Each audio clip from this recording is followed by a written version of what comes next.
morning po sa ating lahat. Welcome sa 11 a.m. service natin here in Life Novaliches and Every Nation Church. Excited na po ba tayo na mag-worship kay God this morning?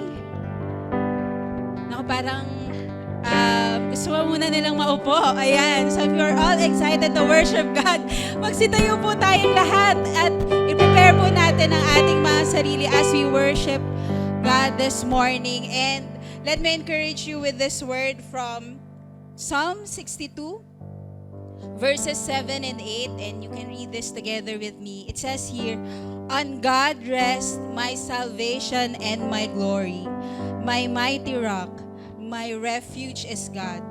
Trust in Him at all times, O people. Pour out your heart before Him. God is a refuge for us." Church, as we gather today, we've come from different places, not literally, but in different situations, right? Some of us are carrying burdens and navigate natin how this 2026 will pan out for all of us. And Psalm 62 was written in the similar situation that David was surrounded by opposition, by instability, by pressure.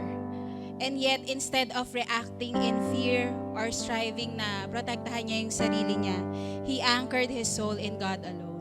Do you relate to that sometimes, Lalo na pag nag-start yung taon and you have so many plans and yet parang, Lord, nakaka-pressure itong 2026. Maraming tayong gustong mangyari and yet we don't know what will happen. But ang gandang encouragement na to, ng verse na ito, na this reminds us of who God is in our lives, that He is our salvation, right? David reminds us that our salvation is God, is in God, na yung rescue, yung pagsagip sa atin ni God, hindi siya nanggagaling, or yung pagsagip, hindi siya nanggagaling sa sarili nating lakas o kung gaano tayo kagaling dumiskarte sa mga circumstances natin.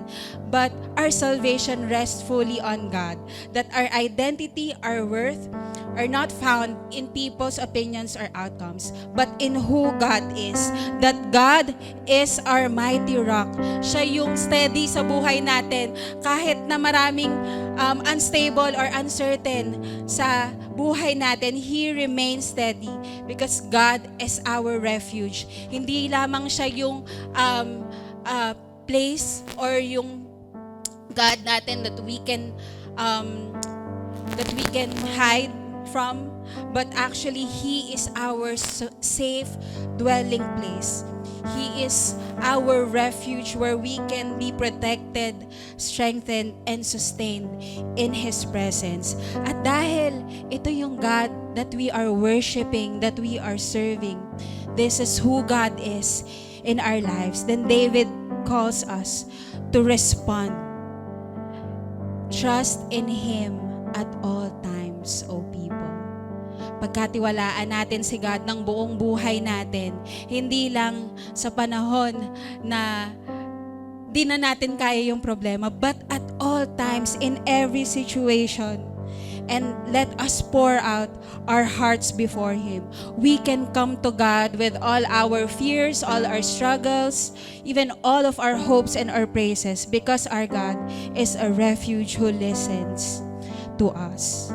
And so today, church, we invite everyone not only to lift up our hands to God this morning, di lamang para papurihan siya ng ating mga labi, pero papurihan natin siya ng ating buong lakas, ng buong puso natin, ng buong buhay natin, at sabihin natin sa Panginoon, Panginoon, You are the God of our salvation.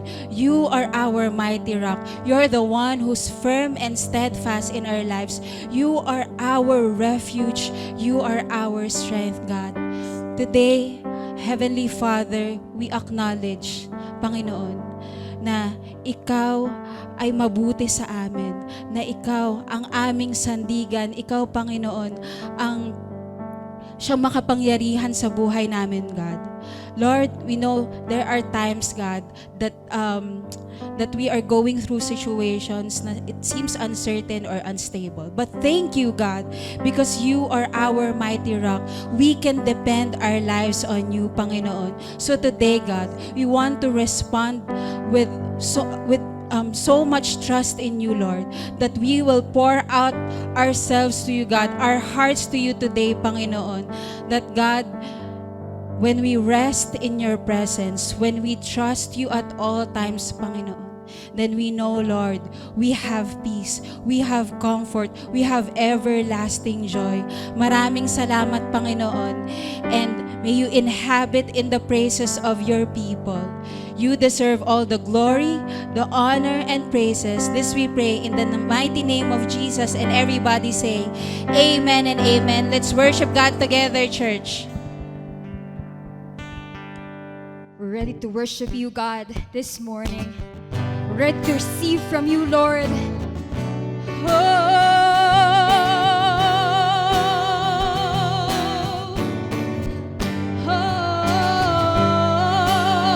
No fear, no doubt, 'cause you are with us. Come on, church. Seems like I'm surrounded. My enemies I see, but your love I hear resounding. It's freedom, this freedom I shall see. Come on, hey! No trouble can destroy my hope, for your scars made me whole. Turning down all the voices of despair. Your promises I stand. I will not fear when the waters rise. I will not fear though I walk through fire. You are with me, for you are with me. You are with me. You have redeemed my life. Let's go! No trouble can destroy my hope, for your scars made me whole. Turning down all the voices of despair. Of your promises I said, of your promises, of your promises I'll say, I will not fear when the waters rise. I will not fear though I walk through fire. You are with me. You are with me. You have redeemed my life. Oh, your grace sustains me. Your love, my victory. I walk the valley, trusting you. Your grace unfailing. Your love, my victory. I walk the valley, trusting you. Your grace sustains me. Your love, my victory. I walk the valley, trusting you.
sustains me. Your love, my victory. I walk the valley, trusting you.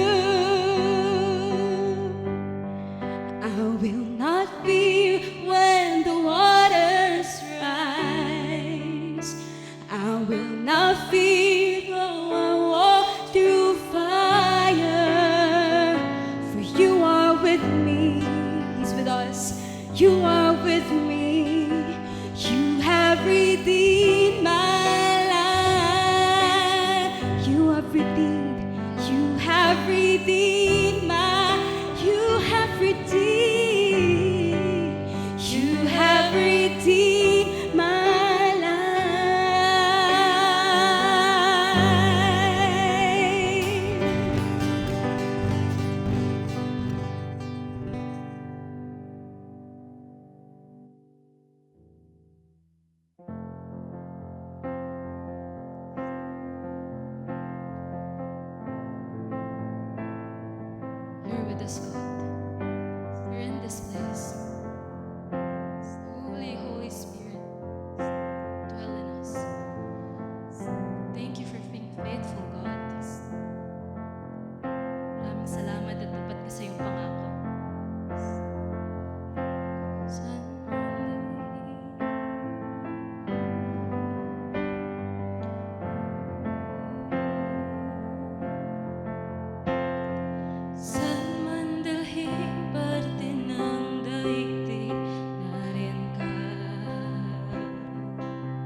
Pour out your Holy Spirit to us, to your sons and daughters.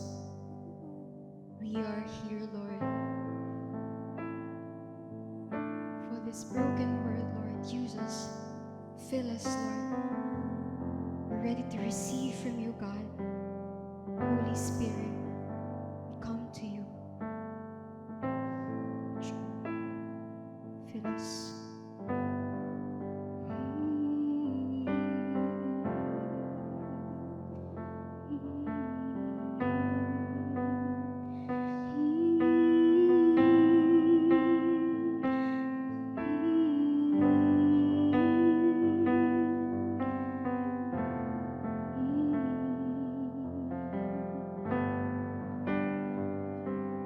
Fill us up,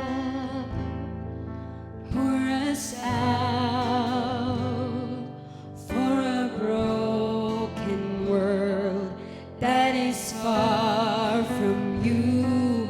Fill us up, pour us out to be your hands and feet. Oh Lord, Fill us up, O Lord. fill us up, pour us out for a broken world that is far from you. Fill us up, pour us out to be your hands and feet. Oh Lord. Holy Spirit, draw me near. Holy Spirit, we are here to seek your face and know your ways. Fill us up, O Lord. Fill us up, pour us out, for a broken world That is far that from you, is Lord. far from you. Fill us up, pour us out to be your hands and feet. Oh Lord. Holy Spirit, draw me near. Holy Spirit, we are here to seek your face And know your way. and know your way. Come, Holy Spirit. Holy Spirit, draw me near. We come to you. Holy Spirit, we are here to seek your face Know your ways. and know your ways.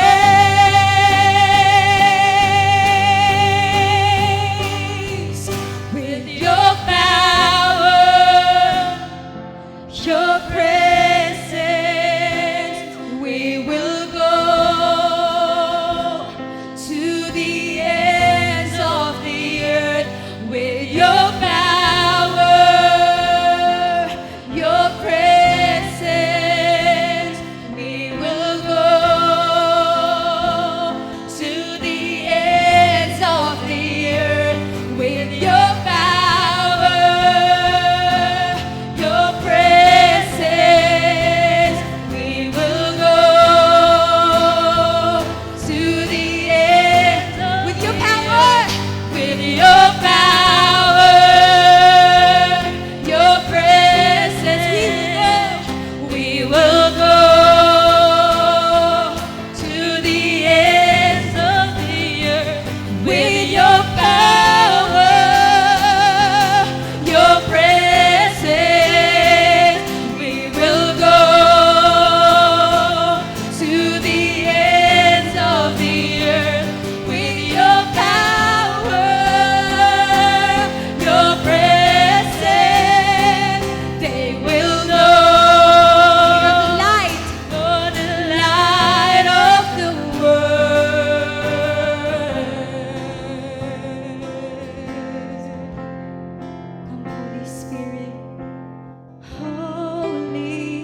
presence is here with us today.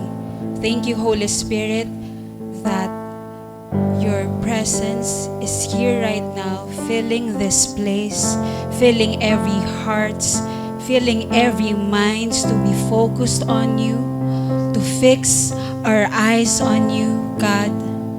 Thank you, Holy Spirit, because to listen to you. Most especially, ginagalawan namin, Panginoon, na sobrang maingay, sobrang magulo, sobrang busy. Pero ngayon, Panginoon, nagpapasalamat kami sa pagkakataong binigay mo sa amin upang kami ay makinig sa'yo, to hear your still small voice, teaching us to listen to you, to pause, to be reminded that you are with us. Your presence is here with us, Lord. So Lord, I pray that would you still every heart, every mind, every ears, Lord, to really listen to you, Panginoon. Makinig kami, God, sa bawat sasabihin mo sa amin sa pamamagitan ng iyong salita. And Lord, teach us, God, to not only listen, but to also respond to you. You said, God, in your word, your promise is that you will be with us to the very end of the age. Thank you, because your presence is with us, so we don't have to worry. We have nothing to worry. We have nothing to fear. And we have nothing to hide from you, God. So Lord, dalangin namin, Panginoon, that Lord, we will acknowledge and we will appreciate your presence each and every single day of our lives. Salamat, Panginoon, dahil binigyan mo kami ng mission. At yung mission na yun, Panginoon, ay ang i-proclaim ka and to go, to make disciple, to teach others to follow you, Jesus. So Lord, help us today to understand every word that you will teach us today, God, and help us to respond according to your ways, according to your grace in each and every one of us. Salamat, Panginoon. You deserve all the highest praises and glory. This we pray in the mighty name of Jesus, and everybody say, Amen, Amen. Palakpakan natin ang Panginoon. And right now, church, we will be praying for the kids. Let us extend our hands to them as a sign of sending them off with a blessing to the kids' church. Lord, we pray for every children in this place. Thank you that you have entrusted this church with these little children, that your kingdom belongs to them, God. Thank you, Lord, that your protection and your grace is upon them, God. Lord, we pray that you will give us wisdom, you will give us strength, most especially their parents, God, as they raise them to be more like you, Jesus. Dalangin namin, Panginoon, na ang mga kabataang ito ay lalaki sa iyong salita, sa ways mo, Panginoon. And Lord, as a church, I pray that we will teach them with your word, God, and that, Lord, we will help them to seek you. We will help them, God, to know your ways, Lord. And dalangin namin, Lord, that as they grow, they will fulfill your purpose for them. Salamat, Lord, for every children in this place. And would you continue to bless them, bless their families, God. Salamat, Lord. This we pray in Jesus' name. Amen, amen. Thank you, everyone, for praying for these little children. And right now, we may take our seats as we share to you some announcements.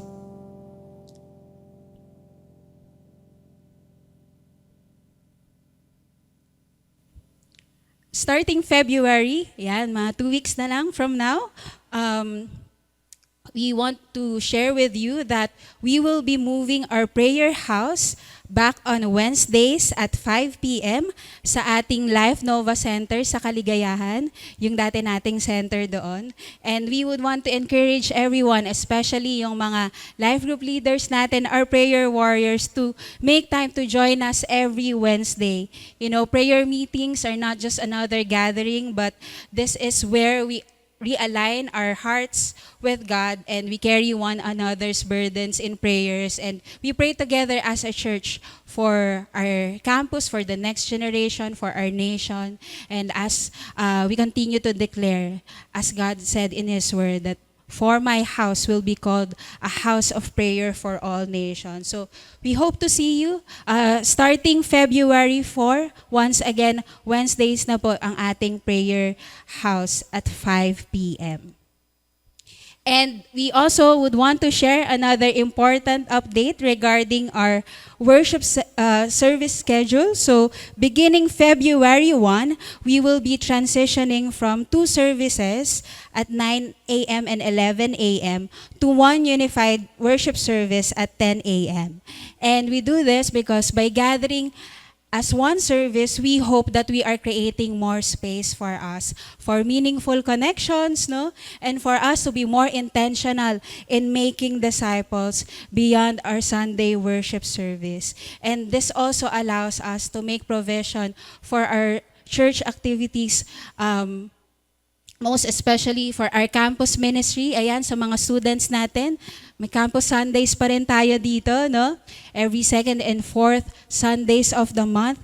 And not only that, no? Also for our young professionals. So, any working here, yan, mga young professionals natin na nandito ngayon on our Sunday service. So, let's be excited for that. We'll share more of exciting updates in the next coming days and weeks. So, we hope to see more of our young professionals here worshiping with us together. And our desire is not just to gather every Sundays, right? But to raise disciples who will follow Jesus and make Him known. So we believe that this schedule will help us, itong bagong time slot natin, will help us steward our time, our people, yan, our resources more faithfully toward the calling of God to do His mission, yung commission sa atin ni Jesus, to go and make disciples of all nations. So, before we further proceed sa ating worship service, let's pray for this. So,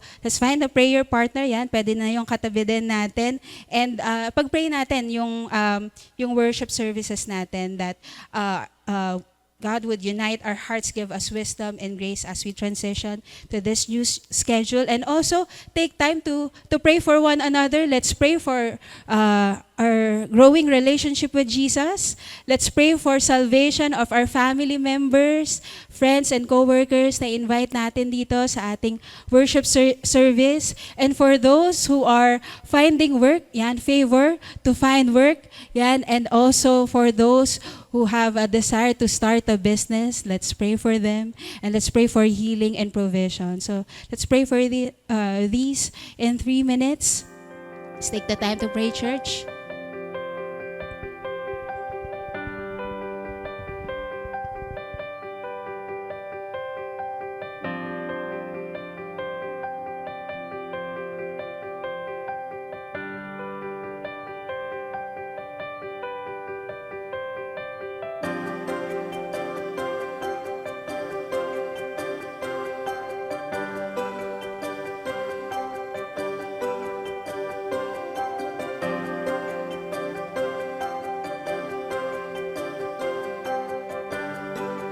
In Jesus' name, amen. Amen and amen. Thank you, church, for taking the time to pray for our local church, for our worship services, and also for one another. And right now, as we continue with our worship service, we may remain seated as we worship God through sacrificial giving. So now let me call on one of our life group leaders, Nelly Gesta, to exhort to us. Hello, good morning, Life Church. Yan, magandang umaga po sa inyong lahat. So let's continue to worship the Lord through giving. And let's read from the book of Psalm, chapter 145, verses 8 to 13. The Lord is gracious and merciful, slow to anger, and abounding in steadfast love.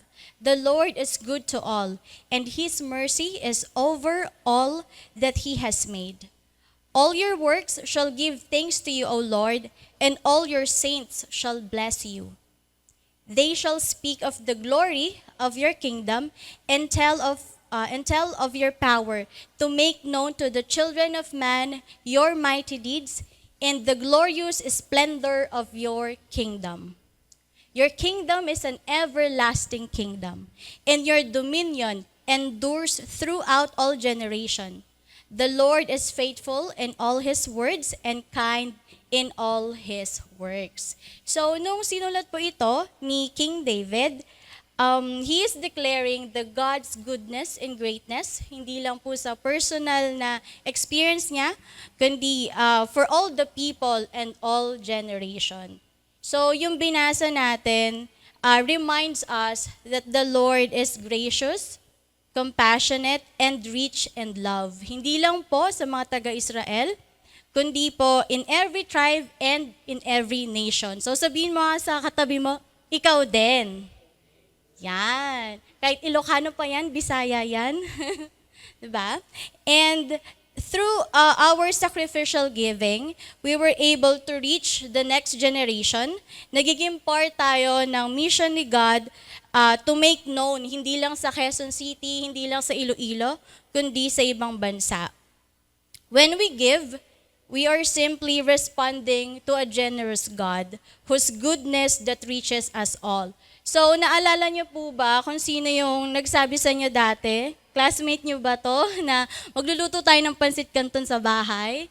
O kaya, bro, sangyup tayo, sis, coffee tayo, pero ang ending pala ay life group or one-to-one. So, huwag po natin kalimutan yung mga tao naging generous sa atin. Kasi first of all, naging generous po sila kasi mas naging generous si God sa buhay ng bawat isa. And when we give, we are simply responding to God's goodness and reaches us all. So this morning, as we give, our ushers will assist us. Meron din po tayong mga envelopes na pwede niyo pong sulatan ng inyong prayer request. Meron din po tayong silver box sa taas na pwede niyo pong ihulog yung mga sobre. And we also have an online platforms such as GCash, Paymaya, and BDO. So let's proclaim the glory of His kingdom and trust the Lord who provides faithfully through every generation. So let's pray po. Lord Jesus, thank you for your never-ending grace, love, patience, and compassion to us. Teach us, Lord, na magkaroon din ng compassion sa mga taong lost at hindi kakilala. Use us, Lord, as a living sacrifice who can preach the gospel in every nation. Help us, Lord, kasi wala kaming kayang gawin, Panginoon, kung wala ka. Prosper the work of our hands and give us wisdom in all things that you have entrusted to us. And may they be instruments in fulfilling the mission to proclaim your name. Thank you, Lord. We honor you and we love you. In Jesus' name we pray. Amen. Let's continue to worship the Lord.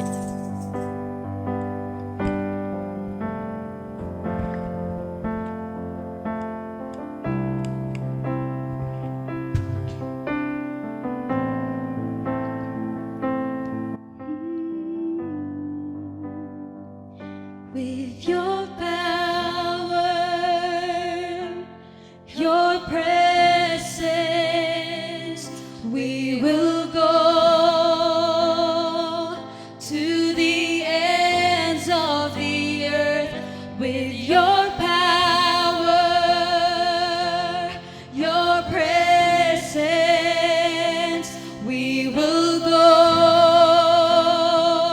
to the ends of the earth. Come on, church. With your power, Presence. your presence, We will go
to seek your face and know your way. Give him praise. Thank you, Lord.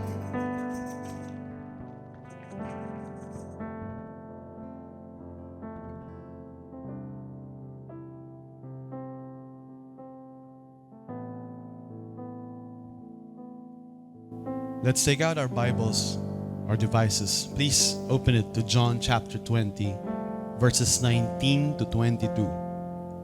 John 20, 19 to 22. Let's read together. On the evening of that day, the first day of the week, the doors being locked where the disciples were for the fear of the Jews, Jesus came and stood among them and said to them, "Peace be with you." When he had said this, he showed them his hands and his side. Then the disciples were glad when they saw the Lord. Jesus said to them again, "Peace be with you.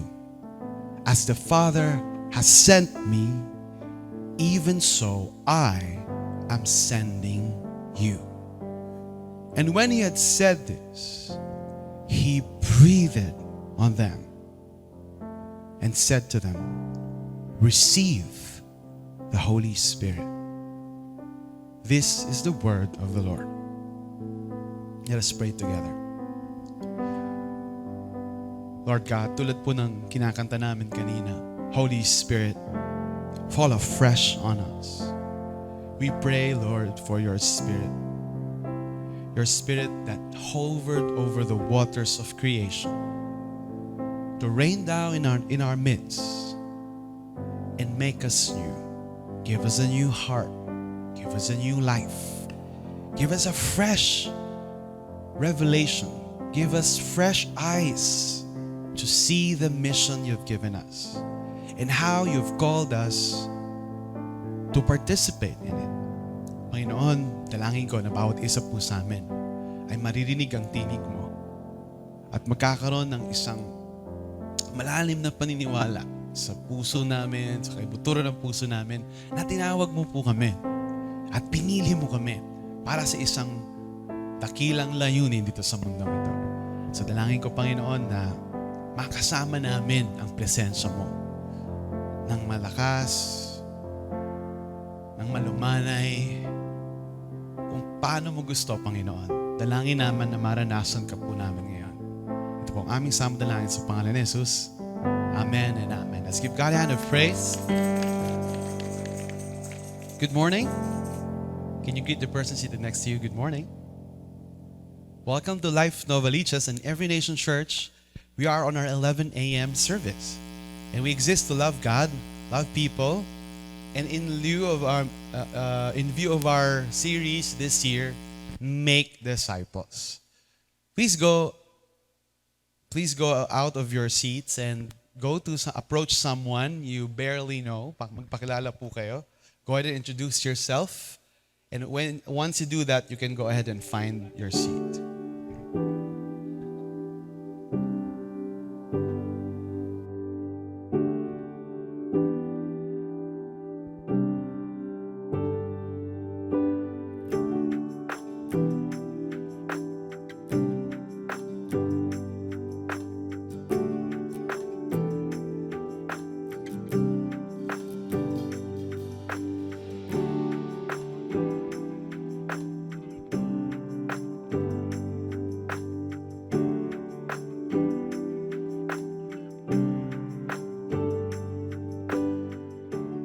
Magandang umaga. Magandang umaga pa po. Kasi malapit nang magtanghali. So good morning. And once again, I want to welcome you here in Life Nova. Welcome po kayo. Yan. Please greet the person seated next to you and say, "I'm glad you're here." Yan. Masaya ako na nandito ka. Yan. And we are already on the third part of our series. And we're calling this series The Mission. And para sa buong taon na to, this is going to be our theme for the whole year. It will be laid out differently. Iba-iba lang yung topics, iba-iba yung books of the Bible. But basically, I want you to look at this as one string that connects all the series from January to December. And we're calling this series The Mission. And dito sa third part ng mission natin, we're going to be looking at the power of the Holy Spirit. Actually, the role of the Holy Spirit in the mission of God. So noong unang linggo, how many of you were here in the first part of our series? We talk about the Father's love. Paano yung pag-ibig ng Ama, yung naging origin ng mission na ito. Second week, last week, how many of you were last week? Nandito po kayo nung nakaraang linggo. So we talk about the Son's sacrifice. Paano yung sakripisyo ng Panginoong Jesus is really the center point of this mission. And now we're going to look at the participation of the Holy Spirit and how does it fit into our view of mission, how we understand mission. Okay, ilan po sa inyo dito can answer this question? Please answer this question. What do you feel when you think about participating in mission? Yan. Yan. Can you say this word with me? Mission. Sabihin niyo po, mission. Yan. Can you just take a few seconds to imagine yourself na nagmi-mission ka? Yan. So imagine yourself, you're doing mission. Ano ba yung understanding natin ng mission? Para saan ba yung mission? And anong maramdaman natin pag tayo yung nagmi-mission? Sabihin mo sa katabi mo, hala, ikaw yun. Ayun, paano kung ikaw yung hala no? Mag-mission. How many of you may katabi kayo, parang excited siya, taas ang kamay. Meron bang ganon? May katabi ka excited mag-mission. Meron? Yun. Ilan sa inyo, yung katabi nyo, parang hindi pa siya sigurado. Hindi pa siya sure kung anong maramdaman niya, right? Yeah. And so iba-iba tayo ng nararamdaman when we hear about mission. Meron akong mga kakilala, pag narinig pa lang yung mission, saan pupunta? Tara na! Let's go! May ganun ba kayong kakilala? Meron ba kayong leader na gano'n? Or meron ba kayong friend na gano'n? Yung iba naman, syempre, pag sinabing mission, ano yan? Anong mission? Teka lang, pag-isipan muna natin, kaya ba natin yan? May budget ba tayo dyan?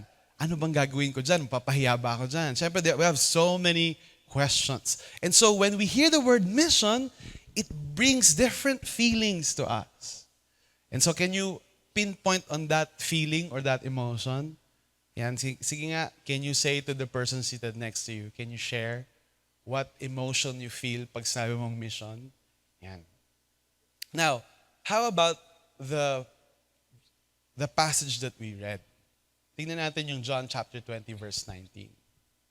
On the evening of that day, the first day of the week, the doors being locked. So ba't nakasarado yung pinto, mga pinto? At anong setting ng kwentong ito? Ano bang nangyari? Ano bang POV ng mga tao sa story na ito? Namatay si Jesus Christ. For 3 years, dinisciple sila ni Jesus. 3 years, nag-one-to-one sila. Hindi yung booklet. Nag-life group sila. Ang galing ng pagkain nila, no? Kahit saan sila mag-life group, lahat sumasama. They became a bandwagon of disciples, the original disciples. Eventually, thousands followed after them. Some of them sincere, some of them fair-weather disciples, some of them solid, true disciples. And then sinasabi ni Jesus, may mission tayo. In-rain niya yung disciples niya for mission. And then, namatay siya. And while the disciples were looking at the dying Jesus, perhaps all of their dreams, all of their hopes died as well. And a lot of them felt unsure. Kasi ito si Jesus, akala ko siya na yung magsisave sa atin, akala ko siya na yung promised king of His people, and then namatay siya.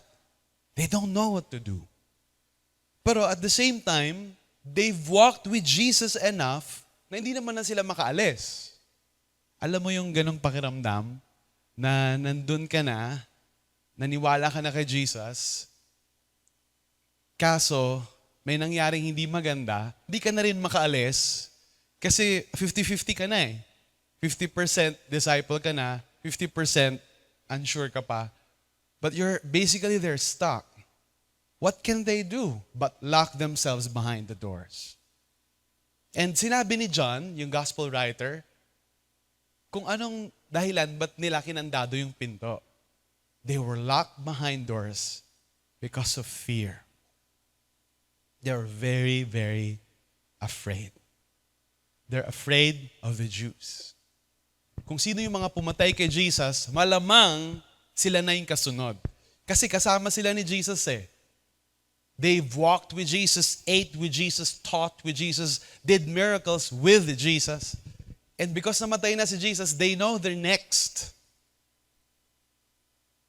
Ano kayang pinag-uusapan nila on locked doors?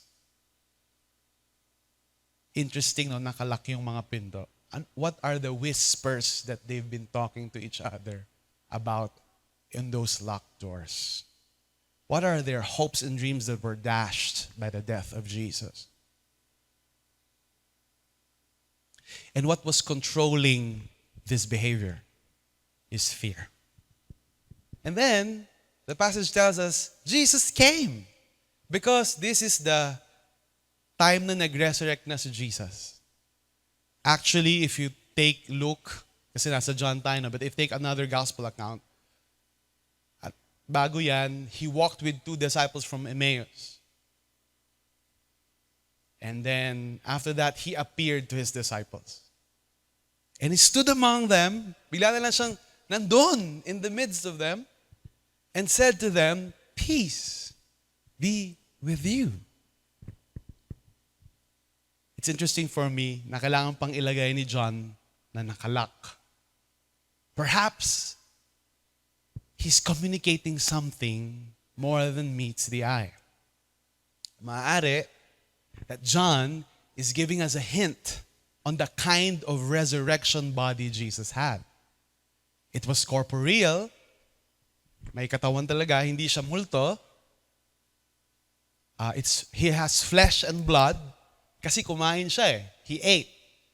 Apparently, the resurrected body can digest food. How many of you are excited? Akala kasi natin, no, magkakaroon tayo ng halo, magiging multo na lang na may pakpak, tapos hindi nakakain. But how many of you are grateful na pag na-resurrect pala tayo from the dead, may pagkain pa rin? Tingnan mo yung katabi mo ngayon. Ilan sa kanila yung talagang hanggang tenga yung ngiti, no? Nung nalaman nakakain pa pala after resurrection. Yeah, and that's how we love food so much, no?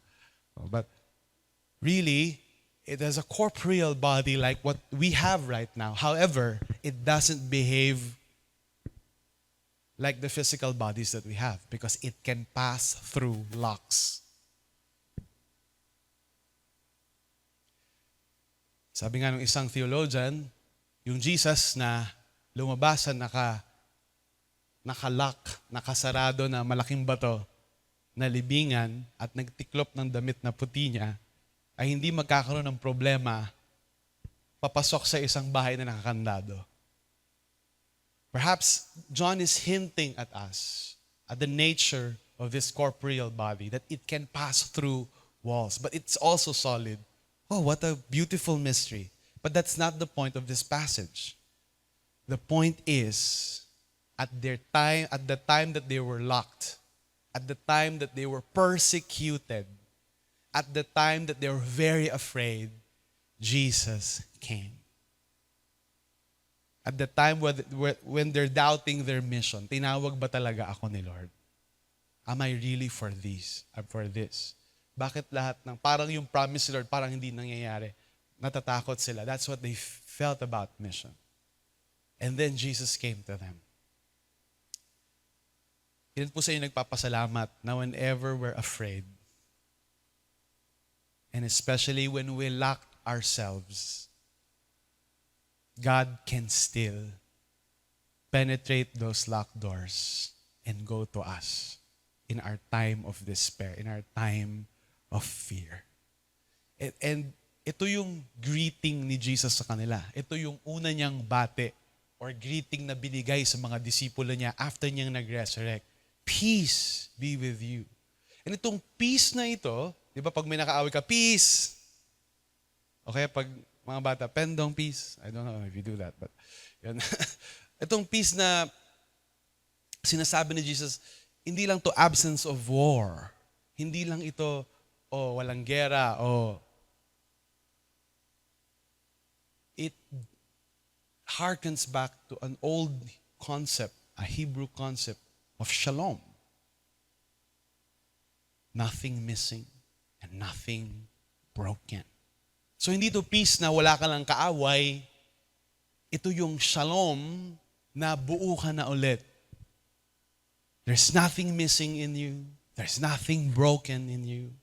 And the greeting of Christ here became the constant greeting of the apostles later on when they wrote the New Testament.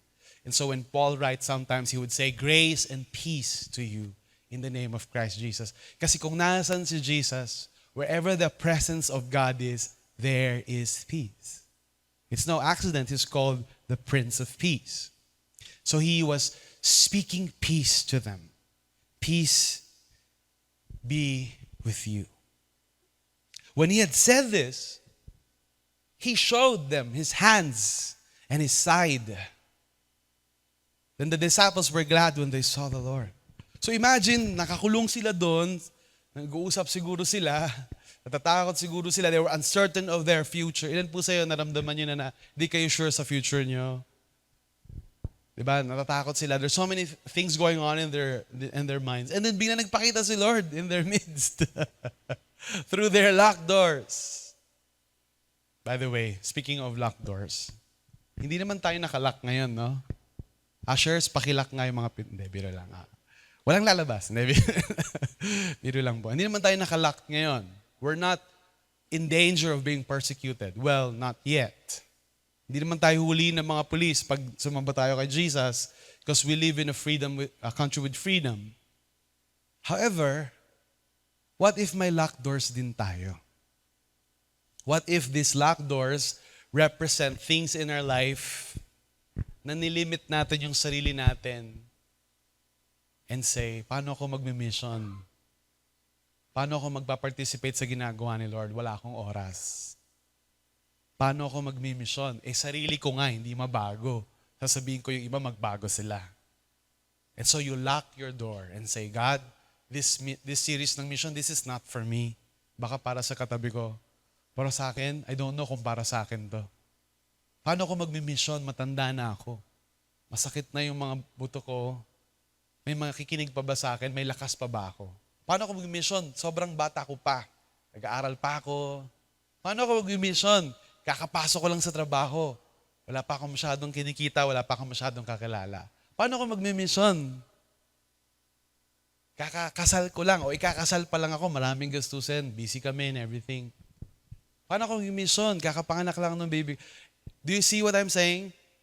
Our whole life, we can find excuses not to live in the mission God has for us. It's a matter of locking our doors. How many of you locked your door from the inside and said, mission is not for me?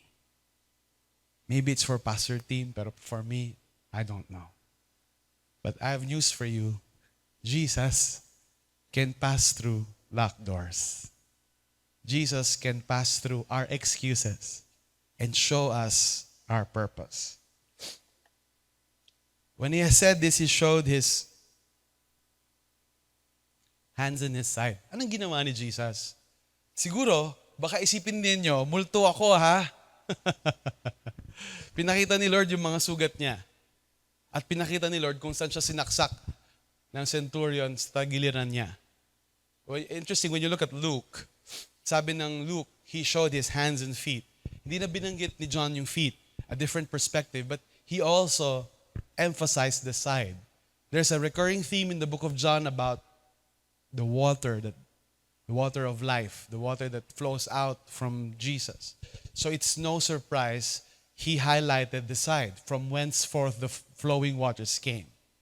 And yung ibang mga tao, pag nagpakita ng sugat nila, they talk about, di ba mga sundalo, itong sugat ko na to, I fought in the Vietnam War. Or I fought with the Abu Sayyaf. Or, di ba, some of our scars have stories. Some of you naman, itong sugat ko, ito yung nasa cesarean section. Dito lumabas yung baby ko. So every scar bear a story. But this time, The scars of Jesus bear a testimony. Ako to. I'm the one that carries your hopes and dreams. And then the disciples were glad. They were filled with joy. Do you see this transition in the narrative? They're locked. They're depressed. They're uncertain perhaps of the future. And then, masaya na sila. What changed? How did their emotion change? You see, this word glad here is a word for joy. Kairo in its original word. They were so glad. Kasi nakita nila si Jesus na buhay eh. Diba? So their hopes and dreams didn't die. Hindi na sayang yung faith nila. At higit sa lahat, yung lahat pala ng sinabi ni Jesus ay totoo. They're no longer in trouble. They don't need to lock the doors. If Jesus defeated death, then what else can He not defeat? Do you see what I'm getting at? Something fundamentally changed in their hearts. Yumaman ba sila? Paglabas ni Jesus, may dalang pera? Dinala ba ni Jesus yung ulo ng conquistador nila na sumakop sa kanila? What changed? His presence. Maybe your situation will not change overnight, but your life can change if the presence of Jesus permeates your life. They saw the Lord. They had an encounter with the risen Christ.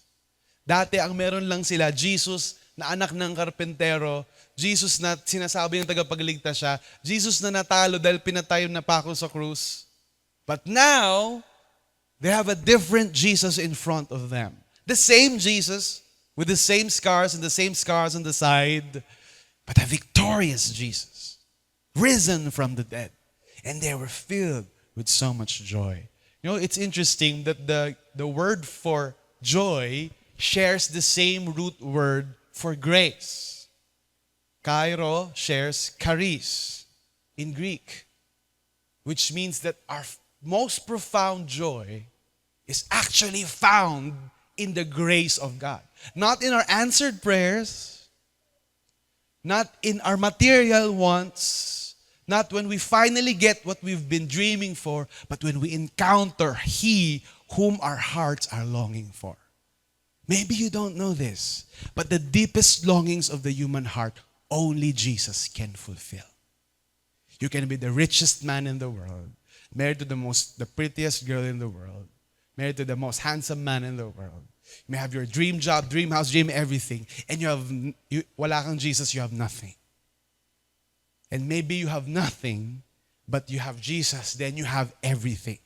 Because He is actually the fulfillment of everything that makes the human heart joyful. I wish every human being knows this. I wish we're conscious of this, more conscious of this. And we can walk in our purpose. They were filled with gladness. The first truth we can glean from this text this morning is this. Well, this noon, kasi tanghali na. An encounter with the risen Christ profoundly changes our emotional default from fear to peace and joy. Alam niyo yung default settings? Di ba pag ang phone ni-restart mo, laptop, PC, device, di ba meron siyang default na setting? Ibig sabihin yun na yung setting niya talaga. Matanong ko about isa sa atin, no? Anong default setting ng emotion natin? Ilan sa inyo pagising nyo sa umaga, galit kayo kagad? Meron bang ganon? Kakagising, galit agad. Yun yung default eh. O ilan sa inyo yung katabi nyo, ang default setting niya, pagising niya, ang saya niya agad. O yung anak ko ganon eh, si Zoe, good morning, Daddy.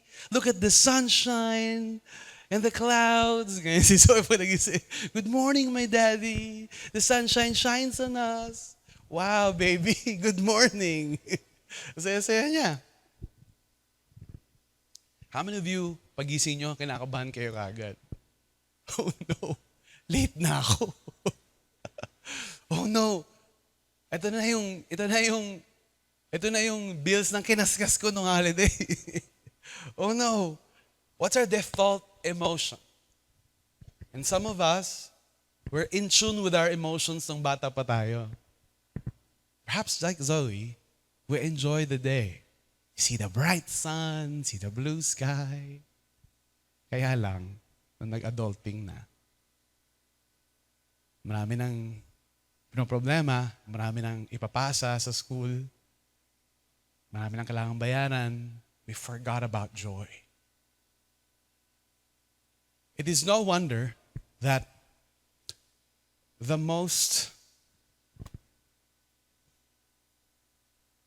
industry that makes the most money in the world is entertainment.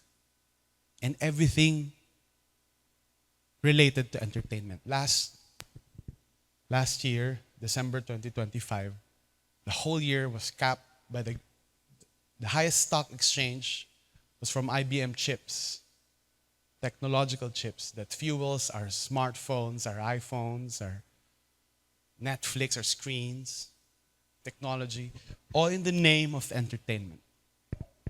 We're so out of tune with our own emotions na para lang i-recreate yung masayang feeling ng meron tayo ng mga bata tayo, we turn to gadgets, to movies, to K-dramas, to J-dramas, to Filipino drama, whatever that is, entertainment, sports. But you know what? It doesn't last, and you know it. And the manufacturers know it. Kaya dapat next year may bago na namang iPhone. Kasi the joy it brought you will not last. So after you watch a series in Netflix, sobrang ganda-ganda ka, wala na rin. So they need to produce something again to keep you hooked. Because we're chasing happiness. But what we really need is profound joy.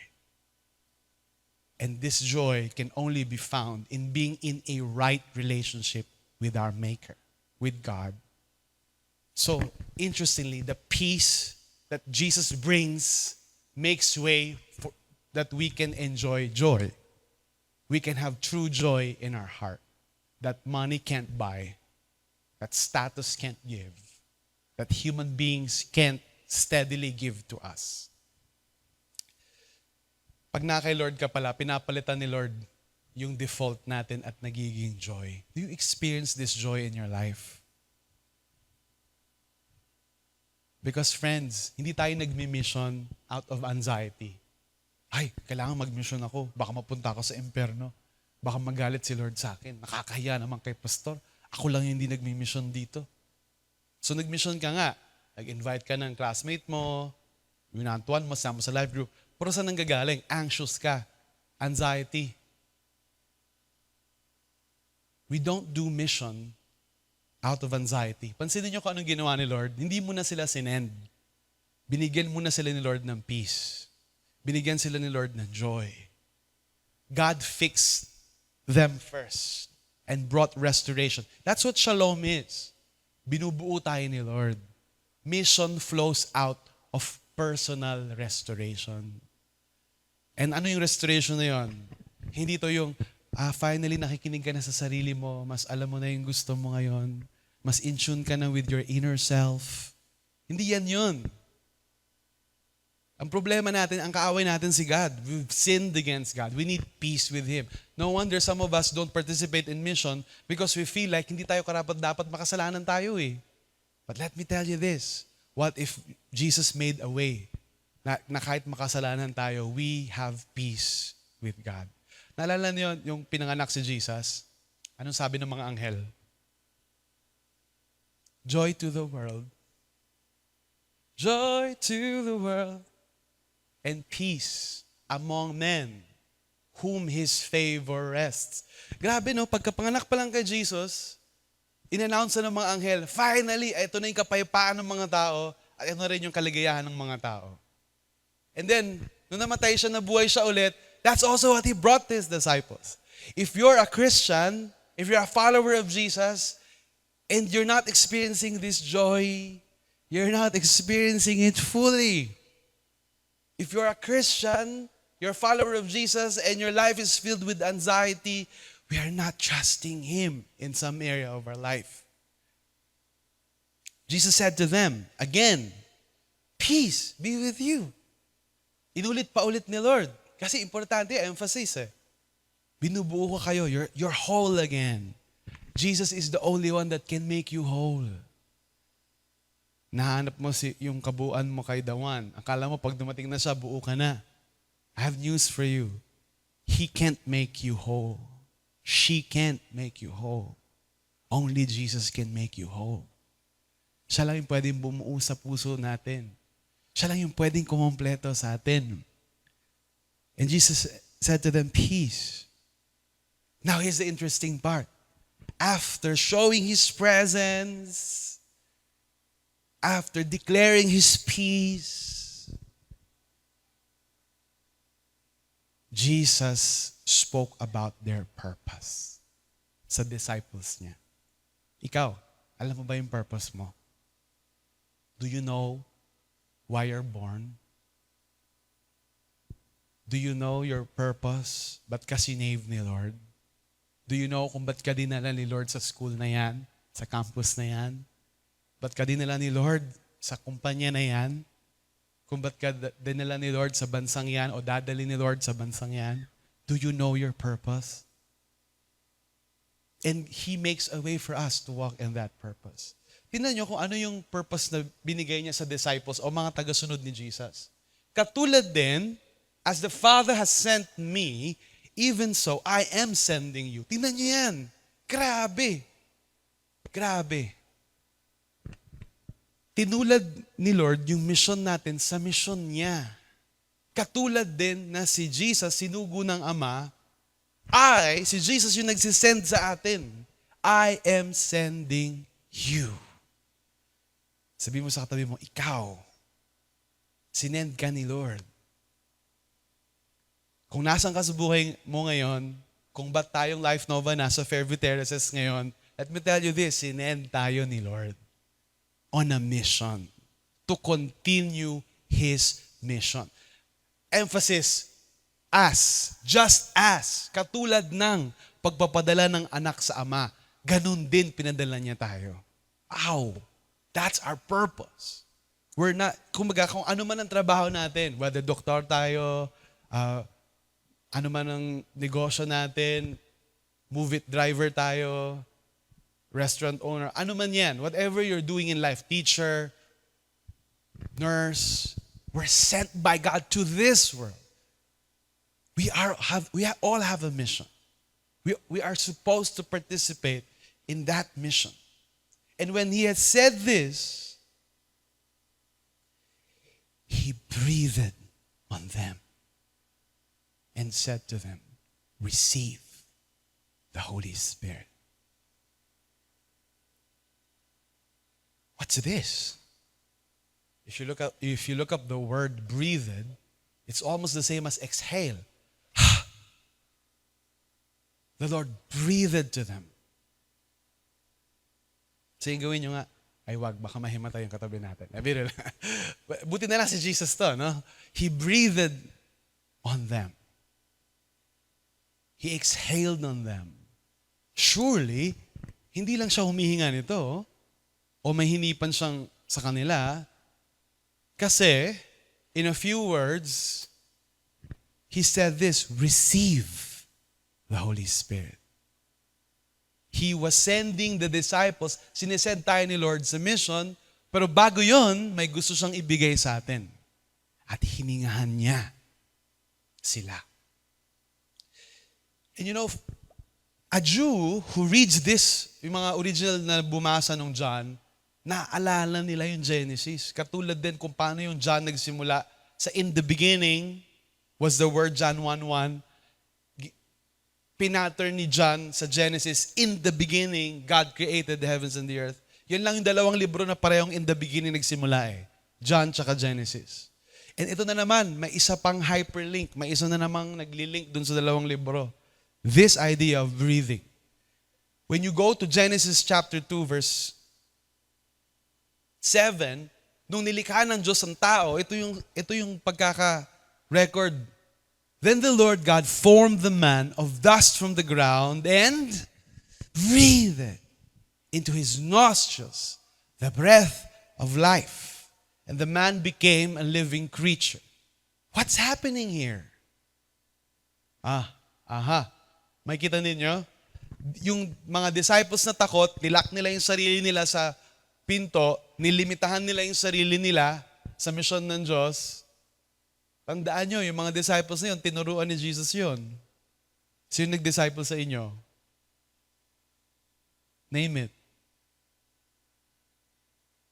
Sigurado mas mahusay si Jesus doon. Would you agree with me? Si Jesus pa nag-disciple nun, ha? Nagkulong.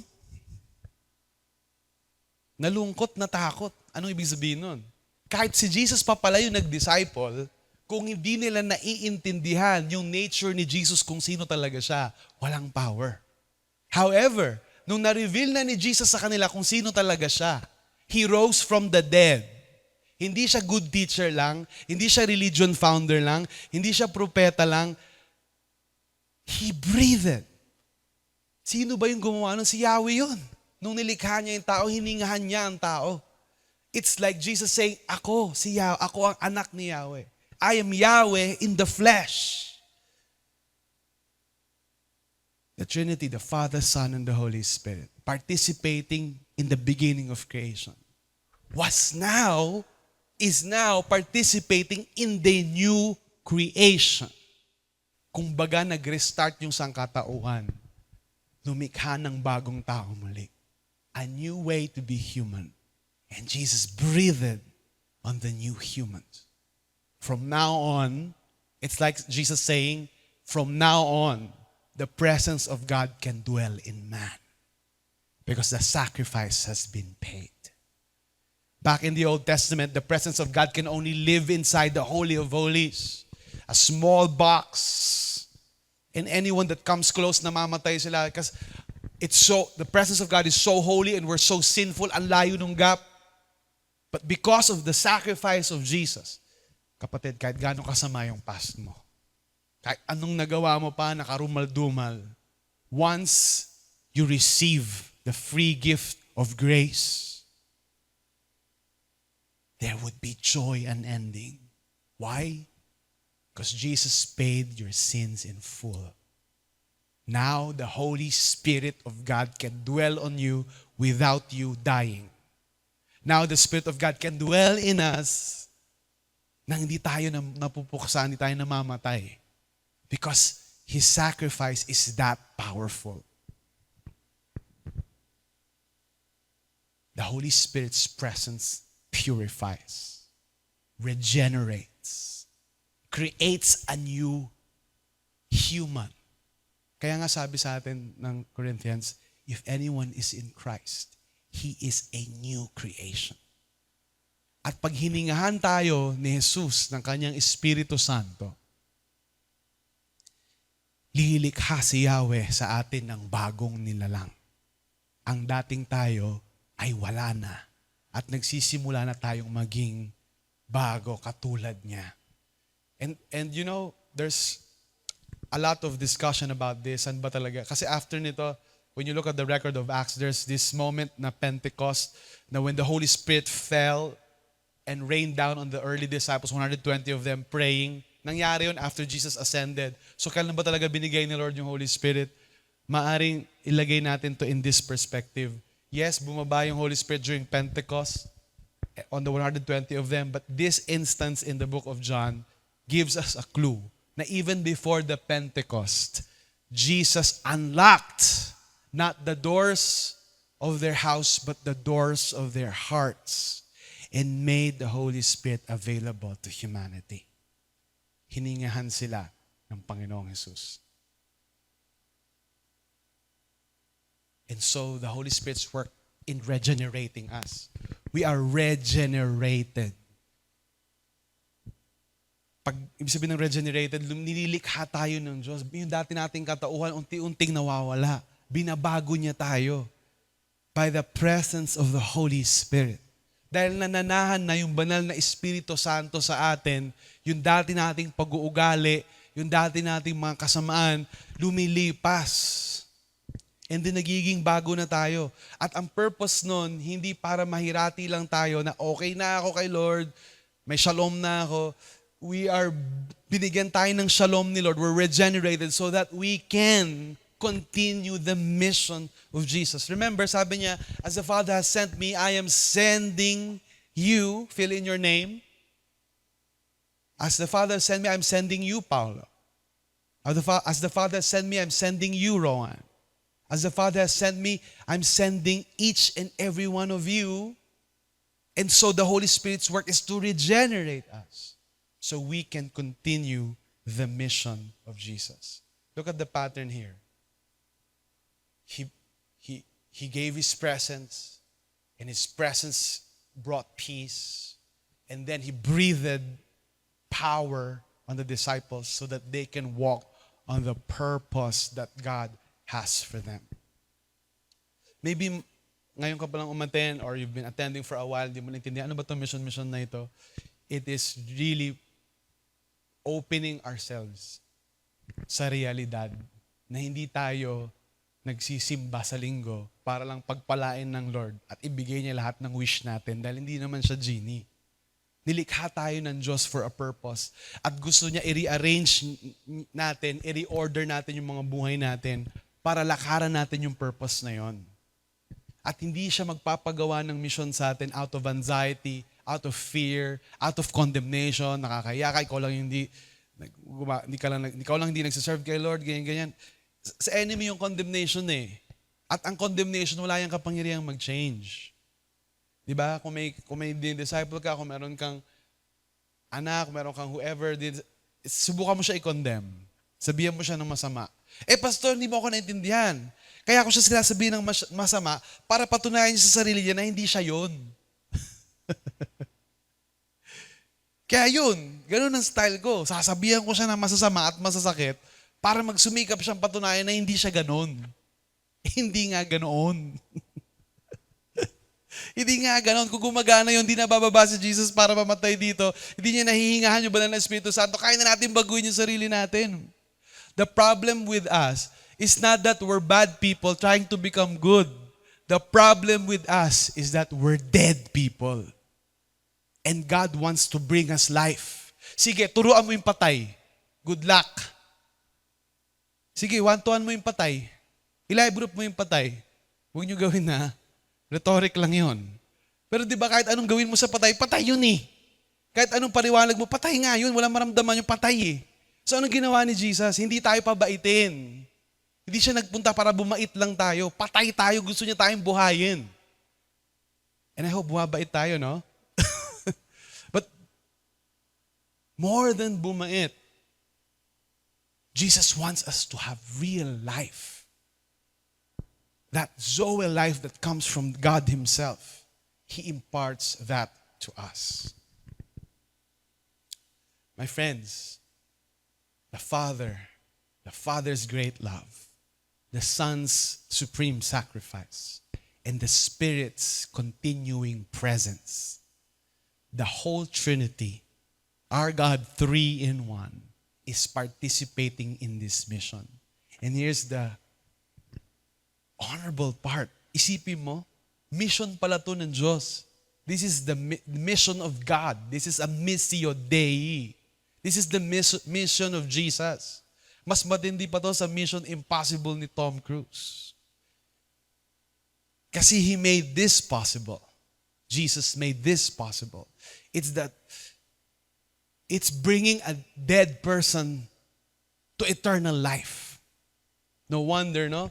Alam niya yung Bible, alam niya yung verse, alam niya lahat, lumaki siya sa church, walang pagbabago. Without the presence of the Holy Spirit, information lang yan.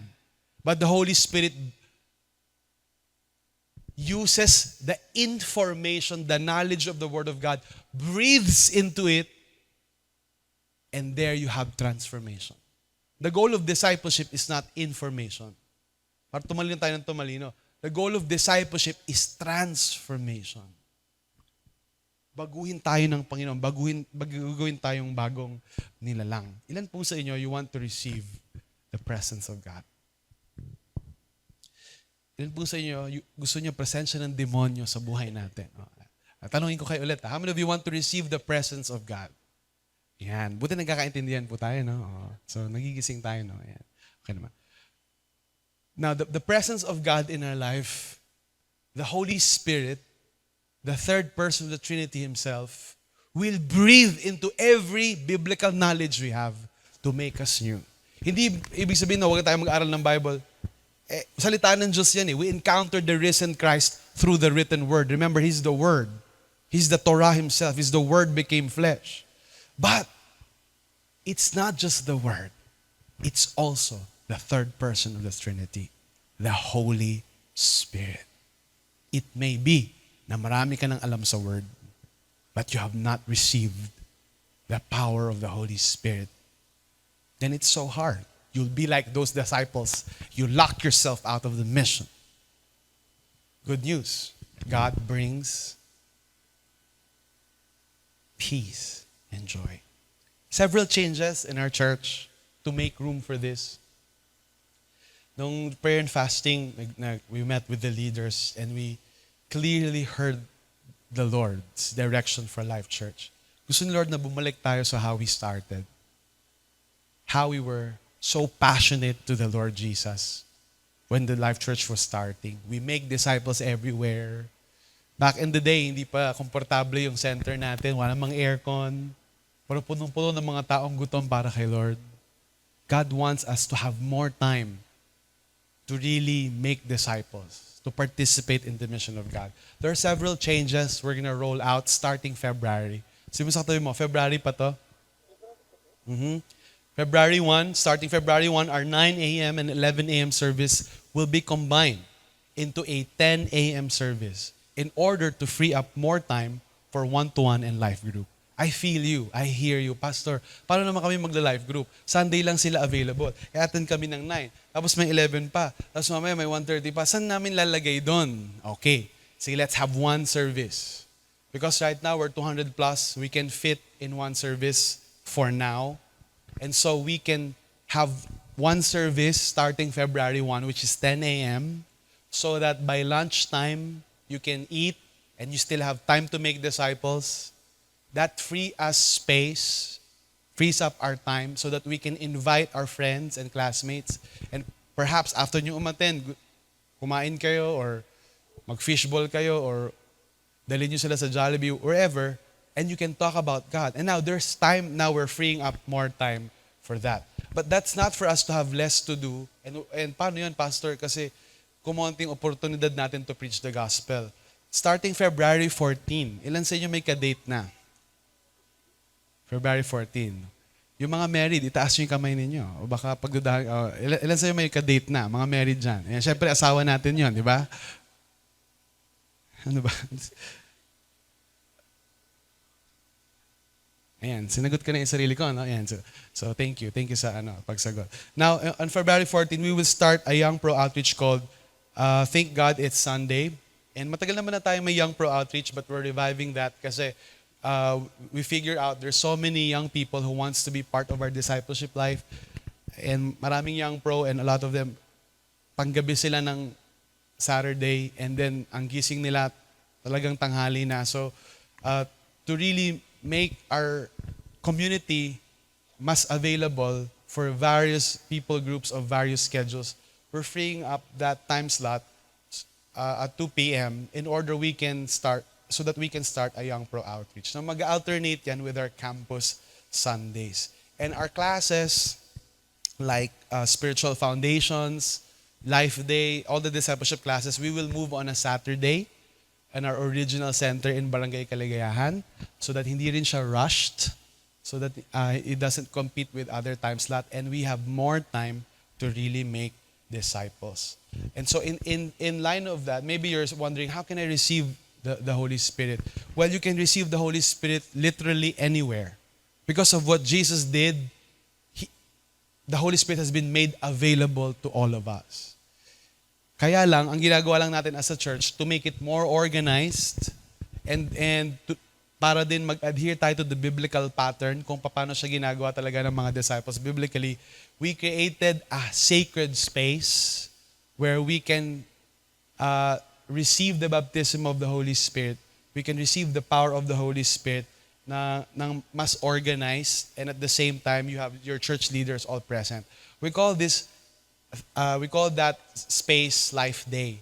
And our Life Day will be on March 28, 2026 on a Saturday. So if you're walking through someone with one-to-one, or you're maybe hindi pa nag-Life Day yung kamag-anak mo or yung taong ni-disciple mo, I highly encourage you, you have ample time to walk through the booklet of one-to-one so that they can participate in Life Day. So, importante rin yung spiritual foundation so that when you receive the Holy Spirit, kilala mo kung sino yung nire-receive mo. You're not receiving a stranger. You're receiving someone na meron kang personal relationship. And all of this, naniniwala ako na all of us are sent by God for a mission. Dinala tayo ni Lord dito sa Fairview Terraces. Dinala ka ni Lord sa pamilya mo, sa subdivision mo, sa komunidad mo, sa workplace mo. Kasi kinumission tayo ni Lord na dalhin yung mabuting balita niya sa lahat ng dako. Itong peace na to na binibigay ni Lord sa atin, we are called by God to bring this peace, this shalom of Christ to our families, our communities, our campuses, and workplaces. We're going to receive this shalom. We're going to pray to the Lord. We're going to pray so that we can have peace with God through the sacrifice of the Son, through the indwelling presence of the Holy Spirit. Let's all stand together and pray. Nalangin po tayo.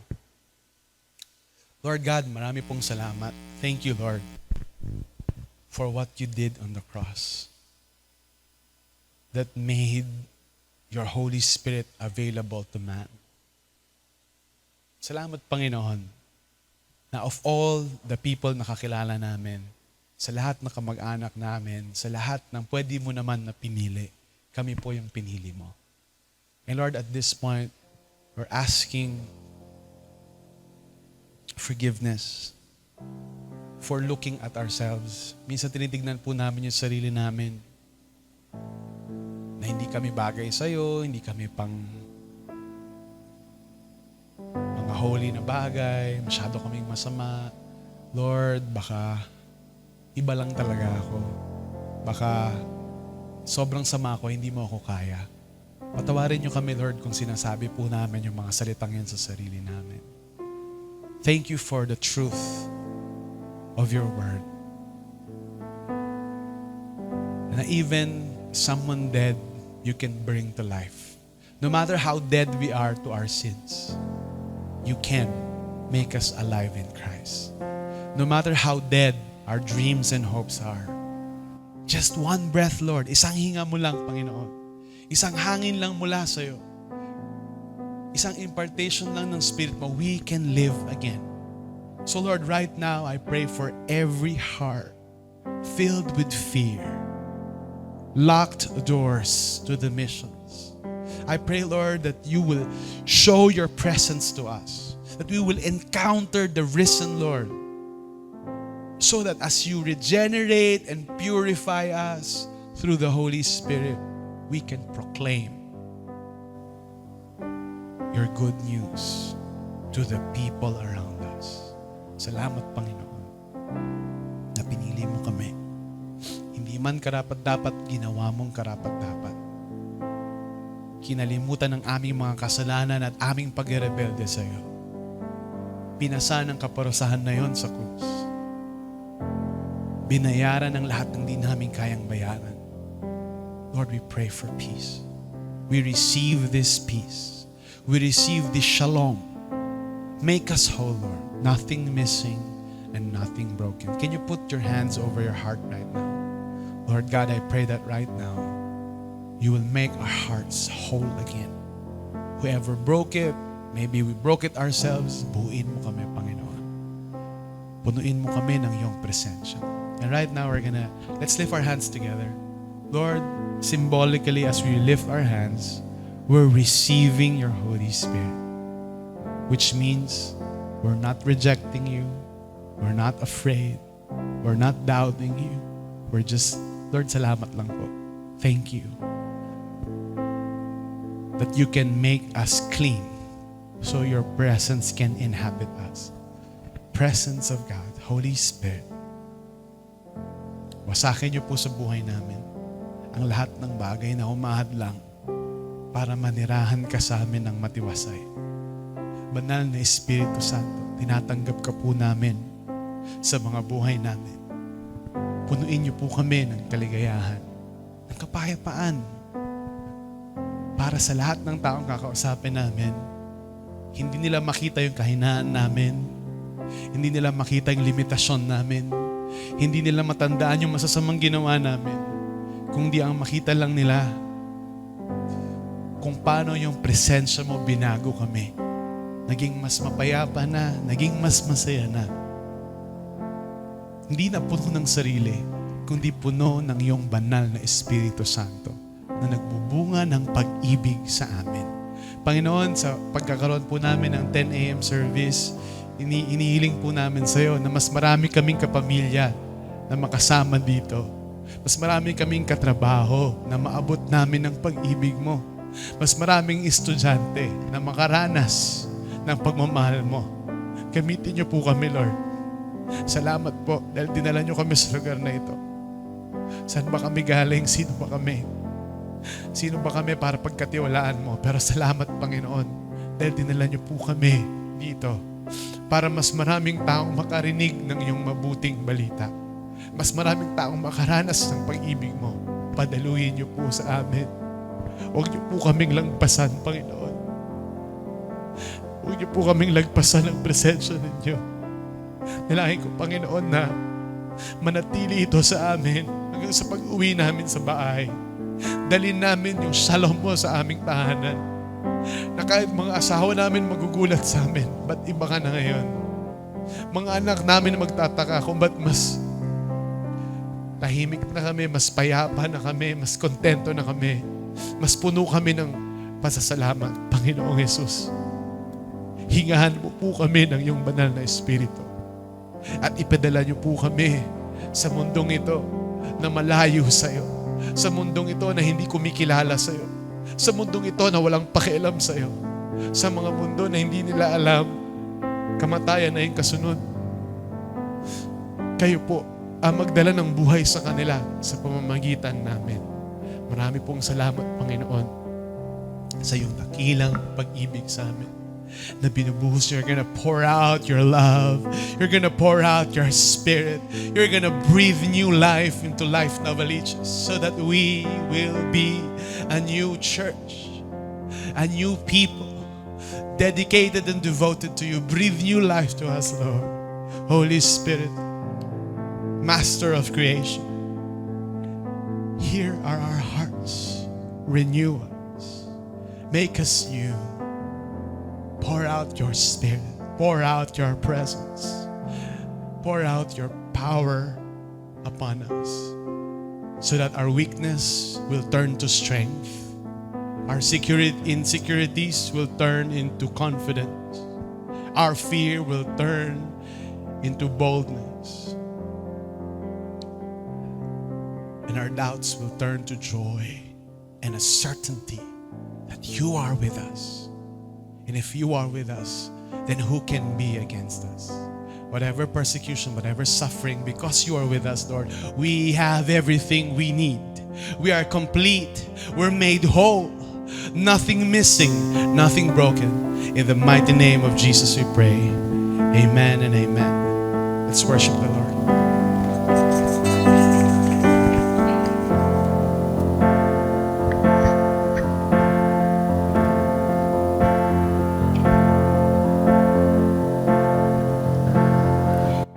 With your power, your presence, we will go to the ends of the earth. With your power, your presence, we will go to the ends of the earth. With your power, your presence,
We give you praise. Thank you, Lord.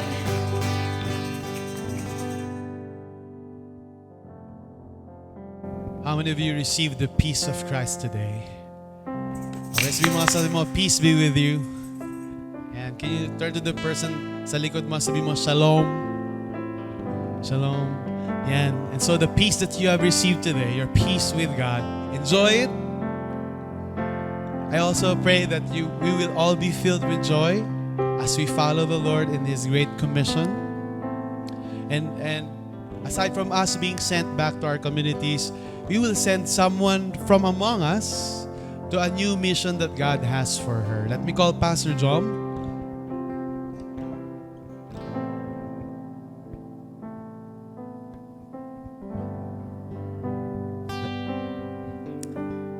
Let's call on Aisilin. Nandiyan ba si Aisilin? Aisilin Labayne was one before many years lang pala. Many years ago was one of our students reach out sa campus ministry natin, and now he's gonna serve with us through a new level of or capacity of service and leadership. Siya po ay isisend natin sa school of Every Nation Leadership Institute campus ministry track para matrain para sa pag-reach out, pag-disciple at pag-raise ng leaders sa campus. Yan, palakpakan naman natin si Lord. Sige po, IC, pagpe-pray ka namin. Ilan po sa inyo excited para sa training, at etong training na to para kay Aisilin will benefit also our campus ministry, calling all our campus missionaries as well. Sige, dito tayo. Yan, siya po ay matitrain for ilang months nga ba? 4 months, yan. After 4 months, hindi natin siya masyadong makikita, pero 4 months, babalik dito, all renewed, all trained, excited for the mission of God in the campuses and in the next generation. Sige, extend natin yung hands natin kay Aisilin. Let's pray. Lord, salamat po sa faithfulness mo sa buhay ni Aisilin. Thank you, Lord. It is you, Lord, who renewed her life, Lord God, ever since na nakilala ka niya. And you're calling her, Lord God, to this mission. As you have been sent by the Father, you are sending her, Lord Jesus, into the missions field, into the campus. Lord, as ngayon na siya ay matitrain, Panginoon, we pray for wisdom and understanding sa lahat po ng matututunan niya. We also pray, Lord God, that you give her wisdom to apply, Lord, sa context ng campus ministry dito sa Life Novaliches, lalong-lalo na po sa mga madi-disciple, Lord God, ang mga mari-reach out na estudyante. Lord, maraming salamat. We also pray for favor on her schooling, sa lahat ng taong mamimit niya doon, mga friendships, Lord God, na makikilala niya doon. Lord, pinapanalangin namin siya.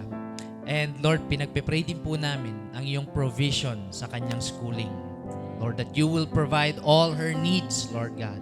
And true enough, Lord God, she will be a good testimony, not just to her family, but to many young pros and even students, Lord, that look up to her as she imitates Christ.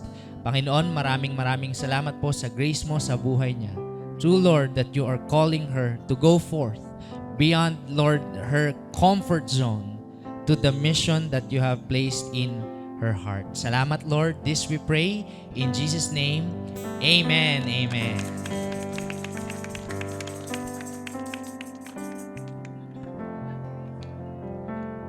Proud po ba tayo kay IC that we're thankful for the grace of God that there's another one who answered the call into full-time ministry in reaching to the next generation. So Lord, we continue to pray for IC. Thank you for your overflowing grace upon her life, God. From the very time, Lord, that you have called her, Lord, you have set her apart, God, for your purpose. Lord, dalangin namin sa kanya, Panginoon, that more than all the knowledge or the information that she will gain at the school, Lord.